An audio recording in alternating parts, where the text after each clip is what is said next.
Why chicken? Halika, tikman natin. Malambot na manok, malasang sausawan at ang kanilang biryani. Iyan daw ang may pagmamalaki ng Why Chicken, isang libanong kainan na nag-aalok sa atin ng kapalit sa ating nakasanayang nilitsyon na manok. Madami-dami na din ang tumikim sa kanilang kainan. Kalimitang sinasabi ay walang lasa, kakakampot ang kanin at napakaliit daw ng manok. Habang ang iba naman ang sabi ay masarap, malambot at ibang-ibaw daw talaga ang kanilang kanin. Kaya naman, nandito tayo ngayon upang bigyan sila ng tapat at brutal na pagsusuri sa kanilang pagkain. Halika sa sukat!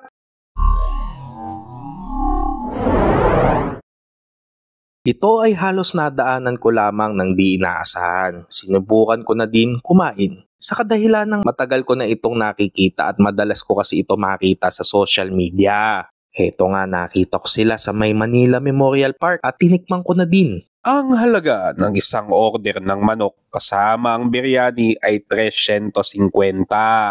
Sa pita at manok naman ay 300. Maaari mas mahal dito kasi ay sa loob ng sementeryo. Mayroong isang manok, biryani at 2 uri ng sausawan, isang maanghang at isang mabawang. Tikman na natin! Sa pagbukas pa lang ng kahon ay makikita na nakapatong ang manok sa mismong kanin. Maikukumpara ang laki ng manok na isang buo nila sa pinakamaliit na mabibili mong manok sa abeserya. Halata naman na mayroon lamang ito na isang tasa na kasamang basmati sa lutong biryani. Sa dami naman ng sausawan, ito ay nakabalot sa plastik at limitado lamang. Maaari namang magdagdag ng sausawan ngunit ito ay may karagdagang bayad na 15. Eto nga at kinamay ko na agad. Gusto ko kasi malaman kung malambot nga. Nagulat naman ako dahil sa pagkakahiwa nila ay hindi na ako nahirapan kainin bawat parte. Sa lasa naman ay hindi ako sang-ayon sa nagsabing walang lasa. Masarap naman siya, hindi nga lang noot sa loob ng karne ang lasa.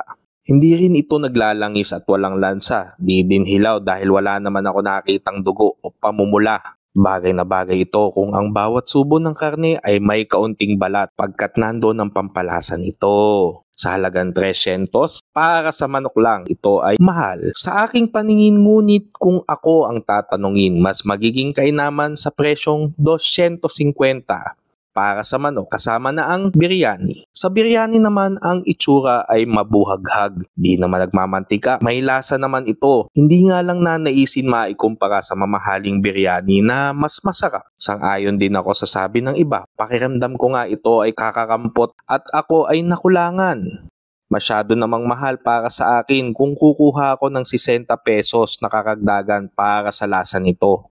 Ang bawang na sausawan at maanghang ay hindi ko nagustuhan dahil ito ay matabang at walang anghang. Siguro ay masyado sila nag-ingat sa pakilasa na para sa matanda. Kailangan pa nila itong ayusin. Ang Why Chicken sa presyong 350? Ito ay pwede na.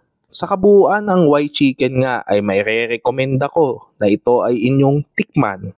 Hindi rin naman natin ito pwede ikumpara at ipalit sa lechon manok dahil iba din ang timpla nito at pagkakaluto.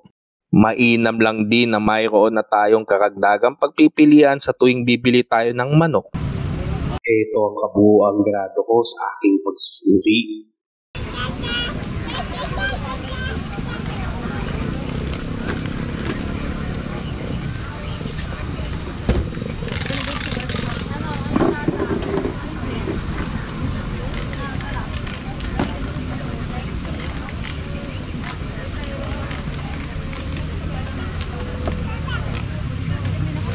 Kung nagustuhan mo ang mga ganitong pagsusuri at puna sa bawat bibisitahin namin ay maaari mong i-follow ang aming page at ang aming YouTube channel.